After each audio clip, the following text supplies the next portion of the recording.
The Athlone-based Roscommon TD Denis Naughten is expected to lose the party whip after voting against the government in last night's Dail vote, opposing the closure of Roscommon Hospital's Accident and Emergency Department. He had given pre-election promises to retain the service, and there were calls yesterday for him to resign after the HSE announced the closure earlier this week. His constituency colleague, Frankie Feehan, supported the government. So we'll focus on the events within Leinster House in a moment, but first let's examine the pressure exerted on politicians outside.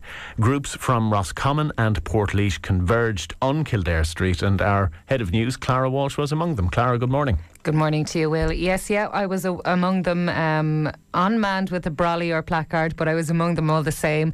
Very wet day and loads of people absolutely turned out. I know that the crowd from Portlaoise left Laois yesterday, or the crowd from Laois left Portlaoise yesterday at about 1 o'clock. So they were outside Dail very early at about 3:30. So there was a small number up until 6 o'clock. By our 6 o'clock news bulletin yesterday evening, there was 200 people outside. Within the hour from 6 to 7, busloads of people came along, and by 7 o'clock yesterday evening there was about 1,200 people outside there in the lashing rain. Adamant. That must have made an impression. It really did. Their aim was to really put pressure on the two Fine Gael TDs from the area to vote with the side of the opposition parties for the retention of A&E services at Roscommon Hospital. It was, the Roscommon crowd, a lot of them that came up were in their Roscommon jerseys. They had the Roscommon colours around them. They had the big banner flags were Roscommon, as well as the placards. It was very visual. As well as that, I'm sure most people know Kildare Street. If you were on that street at all, there was nothing you could do but see it.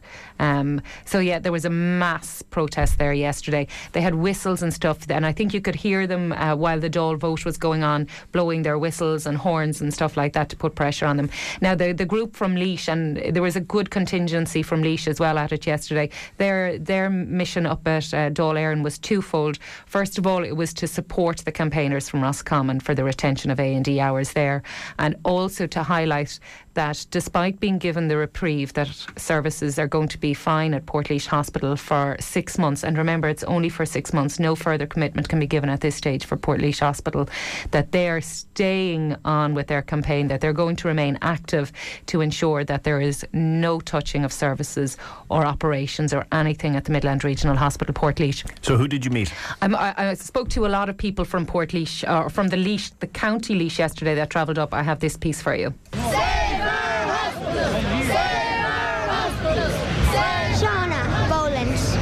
From? Macmillan.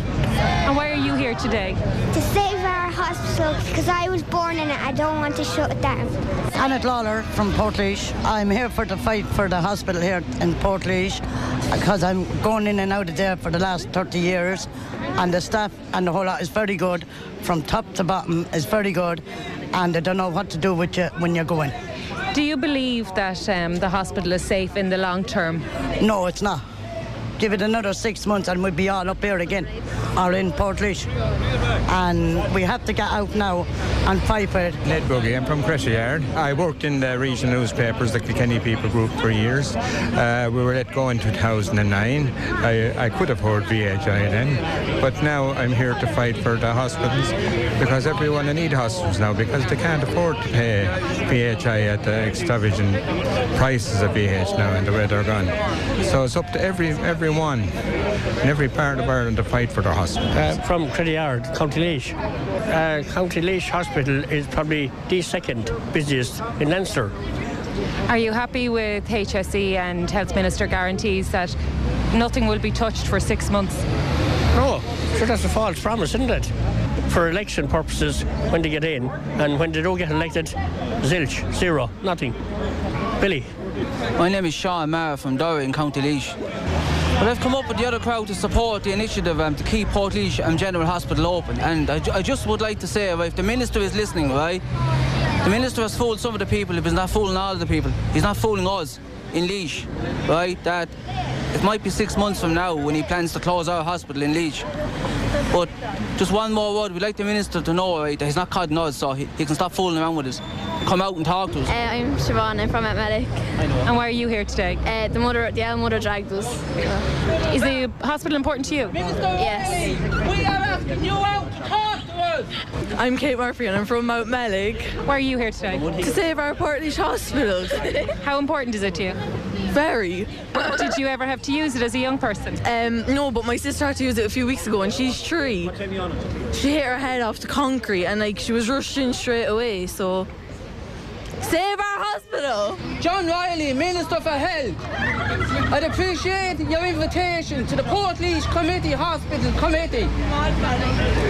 We want our hospital to be left open. If you're listening to us, Minister, please come out and discuss the issue with us. Okay, so the Portlaoise contingent quite vocal and getting their message across. And the Roscommon angle, I suppose, took up more people and more time and more focus. Well, the majority of people there were from Roscommon, but a lot of other people besides protesters were there. There was one guy in particular who I spoke to, I thought was very good. He gave a different slant on it, and it was John Gill. He's a Boyle paramedic, so he works on the ambulances there. So just getting his perspective from his career, what it's going to mean for those guys. We're here as the simple fact is the closing of Roscommon Hospital is going to mean the loss of life. We're trained as paramedics, and as I said earlier on to the other guy, we're not undertakers. Simple fact of the matter is, any place in Roscommon, you can be in the hospital within 30 minutes. You're on about Galway, you're talking about an hour and a half. You can't work on somebody effectively for an hour and a half. They're expecting us to do the work of consultants, nurses and A&E staff, one person in the back of an ambulance. That is not acceptable. Do you believe then that the government and the HSE is turning paramedics, ambulance crew into the new A&D? They have given us advanced paramedics and they're highly skilled people, but they're only putting one of them on at a time. So, as I said, an example last Saturday night, there was a crash outside Roscommon town. There was 5 people involved in the car accident. They had to get ambulances from Loughrea, Tullamore, Ballinasloe and Boyle. The Roscommon ambulance wasn't there. There was 5 patients for 4 ambulances. The Boyle ambulance had to come out twice, bring a patient back in. Had that been Galway, somebody would have been lying on the ground for 2 hours. To me, that's totally unacceptable. Unprofessional as far as I'm concerned as well. I didn't join as a paramedic to treat people in that manner. What do you want? I want Roscommon to be kept open. Some place that, people can be saved. Lives will be saved by having Roscommon opened. Do you think that Portlaoise are right to be up here today to fight for the hospital there? Absolutely. The same thing, it happened in Monaghan last year, it's happening in Roscommon today. It's Portlaoise. Where's next? So that's what we're afraid of. So while members of the public and staff in select numbers attended, was there a union presence? There was quite a lot of people floating around the place, but I bumped into Carlo Man Des Kavanagh from the Psychiatric Nurses Association, and I asked him, why are you here today? A number of reasons. One, I want to support the people of Roscommon and the staff in A&E. I want to support our colleagues in the ambulance service who are now fearful that the pressures will be put on them to try and deliver at a time when we know, in reality, there are significant cutbacks taking place in all services, including ambulance services.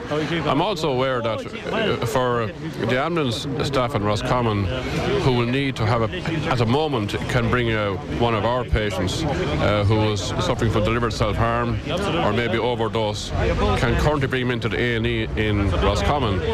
They will now need to bring them into Galway, which is an hour and 15 minutes. They may well need a nursing escort on the ambulance. No one has spoken to us about how we're going to manage those type of cases in Roscommon. And I just think there's a lack of preparation. It's been forced through for a whole range of reasons. But behind all of it, and the talk about centres of excellence, I would love to believe in this concept. I would love to believe that our people could access these centres easily. But in reality, we come across so many occasions when people say, yes, when I get in, it's a centre of excellence, but getting in is my problem. And I fear that with the overloading of A&Es, and we're seeing it all over the country, with the overloading of A&Es, it will just make a bad problem worse. Do you think then, just from your experience in Roscommon and from what you know about Roscommon, that the campaigners from Portlaoise are right to come up? They've been guaranteed A&E for at least the next 6 months. I think anyone who believes anything they're promised in the current environment would be very naive, and so I can understand why any campaigners would come from any part of the country. I think all of the local hospital groups must be worried about their local services, and I think it's a hugely unsettling time, because we really have to say to ourselves that in the event that we were able to deliver a centre of excellence, and in the event that was proven to be working, at that point we could discontinue what wasn't needed. But what we do in Ireland is that we promise to get to a certain point, we discontinue what we currently have, and then we pray. The reality is, going back all the years that I've been around this particular job, I've seen so many occasions when the promises have not been matched by performance, and this is another occasion. The big problem here is it's a life and death problem, and so the people don't trust the HSE. I don't trust the HSE. We have a new government. We want to give them room to work, but in the current environment, I have to say this is it's such a dangerous situation. It's such a threatening environment for our people in Roscommon and elsewhere, that I can understand anyone who's here today who's letting the public know, letting the TDs know their concerns and their anxiety that they'll be supported by their TDs. Des Kavanagh from the Psychiatric Nurses Association. Clara Walshe, thank you very much for that report. Thank you, Will. Now, Frankie Feehan voted with the government in the vote last night. Denis Naughten, as you may have heard, opposed he supported the Fine Gael motion. Deputy Feehan said he believes the coalition wouldn't have lasted more than a year if he walked away from it last night. He spoke to our colleagues a little bit earlier. This was a 2-foot wave that hit us last night. There are 5-metre waves coming down the line. And I just think that the pressure that would have came on all the other TDs would have been unbearable. There was huge pressure for the last 2 weeks. I was spat on last night. People tried to jostle me. Nobody will tell me, or bully me into a decision. So Deputy Frankie Feehan outlining his position and the pressures he was feeling. Denis Naughten not available for comment this morning. We will continue to try and reach him, but he is based in the Athlone area, as is in the Westmeath constituency. Deputy Nicky McFadden. Nicky, you're welcome to the programme. Good morning, Will. Geographically, you're very close to Denis Naughten, and you know him personally quite well, I imagine. I know him very well, yeah. What would have been his mindset going into this motion last night? Well, I'm aware that he was under tremendous pressure, and he really basically felt that he had campaigned on saving the hospital, and he believed that he had no other choice but to do what he did. Does he feel betrayed to any extent, or did he say that to you, that he was given an impression before the election which he mounted his campaign on? No, because I suppose we really didn't realise how bad things are. Do you know what I mean? How really, really bad things are from the point of view of the economic situation. So, and he had been given a commitment, that's true. And I suppose he felt that he had no other choice but to support the people of Roscommon because he had given that commitment. Does it concern you and other colleagues, though, that each of you may have given commitments on individual local issues that now that you're in government 120 days or whatever, you realise you can't live up to? Well, I didn't give any. I don't make promises that I can't be sure that I can carry through on. And in this situation, I suppose, we're in really unprecedented times. We have never ever had such a big black hole of despair when it comes to the economic situation. We're doing very well to be even as good as we are, to be able to pay social welfare, to be able to pay doctors and nurses, to be able to pay teachers. And that's all because of the prudent government and the difficult decisions that are being made and will continue to have to be made in the forthcoming months. But paramount is people's lives and people's health. And I was listening to your interview there with the paramedics, and I really understand the pressure, and I indeed understand the people of Roscommon and their concerns as well. So it's up to us to make sure that people will be treated and cared for, and that they will not be allowed to suffer, and that lives will be saved. But is it not hard for the electorate to have faith in the government now, given the promises, even simple ones, that were made? Micheál Martin highlighted during the week about ministers supposedly having report cards, and Enda Kenny said that's no longer going to happen. There was a promise in the programme for government not to increase income tax, not to reduce social welfare rates, and yet with December's budget requiring a €4 billion adjustment, there may be some movement there. Then there's the hospital issue. Where do these promises end? Well, there are, in fairness, the ministers are being reviewed, and they will be reviewed. In fairness, report cards is a bit, I suppose, childlike, but they are. But it was your leader's idea. Your leader came up with that childlike, as you describe it, suggestion. Yes, but in fairness, there will be reviews. As the departments go along, in fairness. And the other point that you were making then is, I suppose, it's just very important not to promise things that you cannot deliver, and that's what that's the way I've lived my life. It's how I reared my children. You know, I cannot look into the future. I don't have a crystal ball. I cannot say what's coming down the tracks. But all I know is that this government is working very hard. It's trying to be honest and tell the people straight what's happening.